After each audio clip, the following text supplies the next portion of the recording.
আসসালামু আলাইকুম। নতুন নতুন আন্তর্জাতিক খবর পাওয়ার জন্য আমার চ্যানেলকে সাবস্ক্রাইব করে রাখুন। শেখ হাসিনার বিরুদ্ধে আরো 4 মামলা, মোট মামলা করা হয়েছে 149টি। বিস্তারিত শুনুন ভিডিওতে।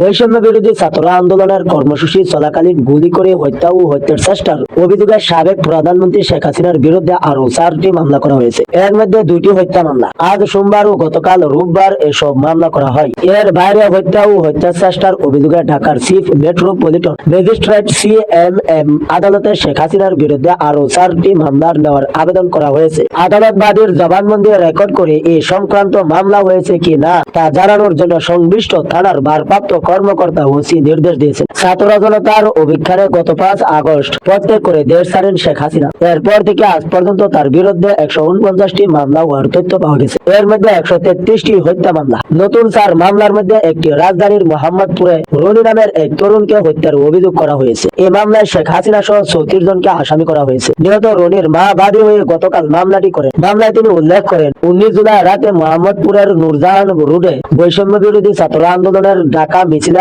আওয়ামী লীগ ও এর সহযোগী সংগঠনের সদস্যরা গুলি ছোড়ে। তখন রনি গুলিবিদ্ধ হন। পরে শহীদ সোহরাওয়ার্দী মেডিকেল কলেজ হাসপাতালে চিকিৎসাধীন অবস্থায় তিনি মারা যান। আরেকটি মামলায় যাত্রাবাড়িতে সিএনজি চালিত অটোরিকশা চালক ওবায়দুল হাসানকে হত্যার অভিযোগ আনা হয়েছে। এতে শেখ হাসিনা সহ আসামি 9 জন। ওবায়দুলের স্ত্রী মরিয়ম খাতুন বাদী হয়ে আজ মামলাটি করেন। মামলায় তিনি উল্লেখ করেন, তার স্বামী 5 আগস্ট দুপুরে আন্দোলনের যোগ দেওয়ার উদ্দেশ্যে বাসা থেকে বের হন। পরে তার কোনো খোঁজ পাননি। পরদিন পুরান ঢাকার স্যার সালিমুল্লাহ মেডিকেল কলেজ স্বামীর মরদেহ খুঁজে পান। খোঁজ নিয়ে জানতে পারেন, যাত্রাবাড়ির হানিফ ওরাল সড়কের নিচে পুলিশ ও দুষ্কৃতকারীদের ছোড়া গুলিতে তার স্বামী মারা গিয়েছেন।